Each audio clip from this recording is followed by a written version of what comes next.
নমস্কার বন্ধুরা। আজ যে খবরটি আমরা আপনাদের সামনে তুলে ধরতে যাচ্ছি তা শুধু আমেরিকার হোয়াইট হাউসের দেয়ালে ঝড় তোলেনি, বরং গোটা দুনিয়ার কূটনৈতিক মহল, প্রতিরক্ষা বিশেষজ্ঞ এবং আন্তর্জাতিক মিডিয়া সবাই একটাই প্রশ্ন করতে শুরু করেছে। আসলে ভারতের হাতে এমন কোন শক্তি এসেছে যে পৃথিবীর সবচেয়ে ক্ষমতাধর দেশ আমেরিকা পর্যন্ত হঠাৎ ব্যাকফুটে চলে গেল? বন্ধুরা, আজকের ভারত আর সেই পুরনো ভারত নয়। আজকের ভারত মাথা নিচু করে চলে না, বরং দুনিয়ার চোখে চোখ রেখে কথা বলে। এখন চলুন আবার জেনে নেওয়া যাক পুরো নাটকটি কিভাবে শুরু হলো, কিভাবে বাড়ল এবং কিভাবে শেষ পর্যন্ত আমেরিকা ভারতকে রীতিমতো মানানোর চেষ্টা শুরু করল। ১. ঘটনা প্রবাহের সূচনা, হোয়াইট হাউসে ভূমিকম্প। খবরটি এসেছে ওয়াশিংটন পোস্টের বরাত দিয়ে। এই খবর এমন ছিল যে আমেরিকার ভিতরেই রাজনৈতিক ভূমিকম্প লেগে যায়। কয়েক ঘন্টা আগের কথা, আমেরিকার প্রেসিডেন্ট ডোনাল্ড ট্রাম্প ভারতকে প্রকাশ্যে হুমকি দিচ্ছেন। রেগে গিয়ে বলছেন ভারতকে সবক শিখিয়ে দেবেন। ভারতের ওপর ১০০ গুণ শুল্ক বসানোর কথা চলছে। ভারতীয় কোম্পানিগুলোকে ব্ল্যাকলিস্ট করার স্ক্রিপ্ট লেখা হচ্ছে। এমনকি তিনি ইউরোপের কয়েকটি দেশকে ফোন করে ভারত বিরোধী পরিবেশ তৈরি করার চেষ্টা করছেন। কারণ রাশিয়ার সঙ্গে ভারতের সেই ঐতিহাসিক ডিল যা আমেরিকার ভিতর পর্যন্ত কাঁপিয়ে দিয়েছিল। কিন্তু ২৪ ঘণ্টা কূটনীতিতে এটা পুরো একটি যুগ। সমস্ত দুনিয়া দেখল যে ট্রাম্প কয়েক ঘণ্টা আগেও আগুন উগরে দিচ্ছিলেন, সেই ট্রাম্পই হঠাৎ ভারতকে সবচেয়ে গুরুত্বপূর্ণ অংশীদার বলছেন।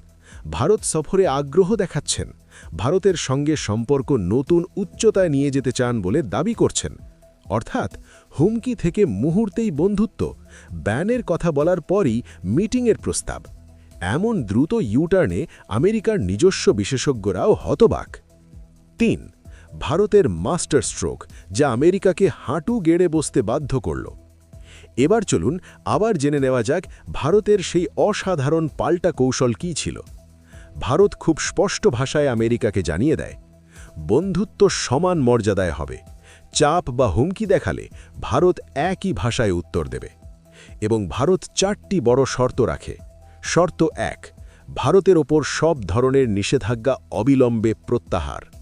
প্রযুক্তিগত নিষেধাজ্ঞা, ইসরোর ওপর পুরনো প্রতিরোধ, বাণিজ্য সংক্রান্ত শুল্ক। ভারত স্পষ্ট জানিয়ে দেয়, বন্ধুত্ব ও নিষেধাজ্ঞা একসাথে চলবে না। শর্ত ২. ভারতের অভ্যন্তরীণ বিষয়ে আমেরিকার 0% হস্তক্ষেপ।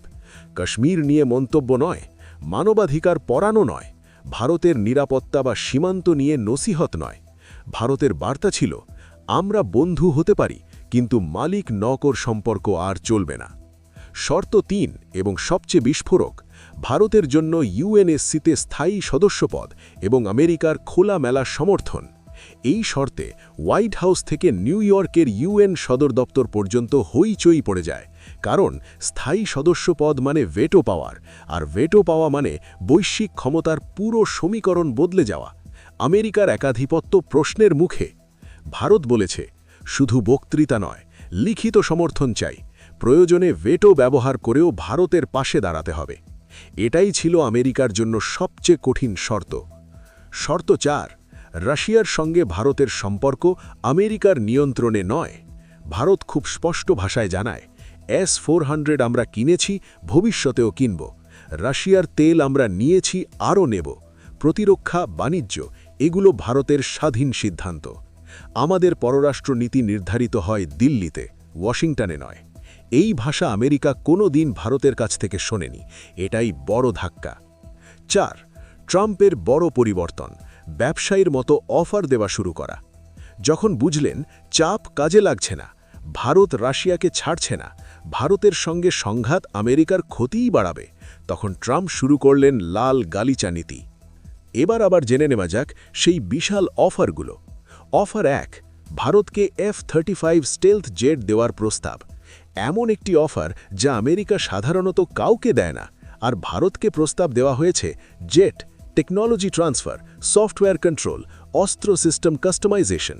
এমনকি ভারত চেয়েছে ব্রহ্মসও লাগানো যাবে কিনা সেই স্বাধীনতাও। অফার ২. ভারতের জন্য B-2 স্টেলথ বোম্বার, ঐতিহাসিক ঘটনা। এটা পৃথিবী কাঁপানো খবর। আমেরিকা আজ পর্যন্ত একটাও দেশকে B-2 দেয়নি।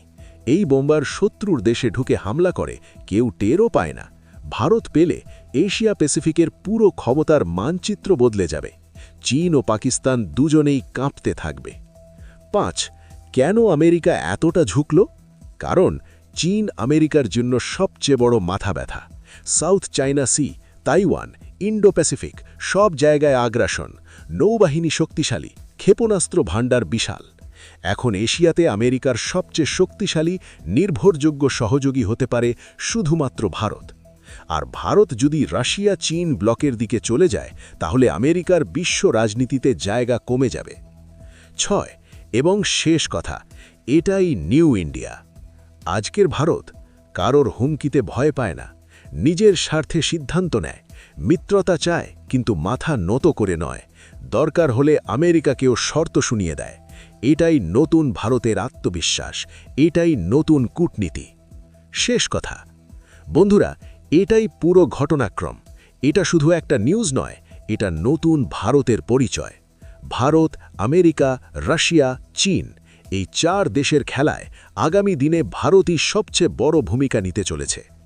আপনারা কি মনে করেন, ভারত কি সঠিক পথে হাঁটছে? আমেরিকার উপর ভরসা করা উচিত, নাকি রাশিয়ার সঙ্গে পুরনো সম্পর্কই ভারতের সবচেয়ে নিরাপদ ভরসা? কমেন্টে অবশ্যই লিখবেন। ভিডিওটি ভালো লাগলে লাইক শেয়ার করুন এবং চ্যানেলটি সাবস্ক্রাইব করতে ভুলবেন না।